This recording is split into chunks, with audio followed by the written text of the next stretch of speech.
ప్రతి సంవత్సరం ఇవ్వడం. రెండోది ల్యాండ్ టైటిలింగ్ యాక్ట్. అసలుకి ఎలక్షన్ ముందు జనమందరూ భయపడి ఎలక్షన్ నిశ్శబ్దంగా ఓటింగ్ చేయడానికి కారణమైన యాక్టే అది.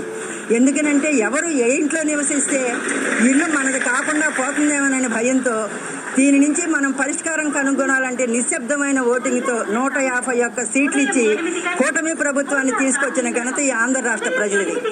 ఆ విధంగా వాళ్ళకి స్వాతంత్ర దినోత్సవ శుభాకాంక్షలు కూడా తెలియజేస్తున్నాం.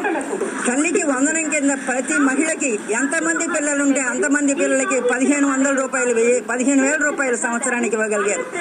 అదే జగన్మోహన్ రెడ్డి మనం కంపారిజన్ చేసుకోవాలి. గత ప్రభుత్వం ఏం చేసింది, ఈ ప్రభుత్వం ఏం అమలు చేస్తాడనేది ప్రజలకి తెలియజేయడానికి ఇలాగా మీలాగా ఇట్లాంటి యాక్టివిస్టులు బయటకు వచ్చి వీటిని ప్రచారం చేయడానికి కూడా మాకు ఉపయోగకరంగా ఉంటుంది. మీరు ప్రజల్లోకి తీసుకువెళ్తారు కాబట్టి 15,000 రూపాయలు ఆనాడు జగన్మోహన్ రెడ్డి చెప్తే 13,000 రూపాయలే వాళ్ళ ఖాతాల్లో వేసి 2,000 రూపాయలు తన సొంత ఖాతాల్లో వేసుకుని ఏదో బడిలో అభివృద్ధి చేయడానికి 2,000 రూపాయలు ఉంచానని చెప్పారు.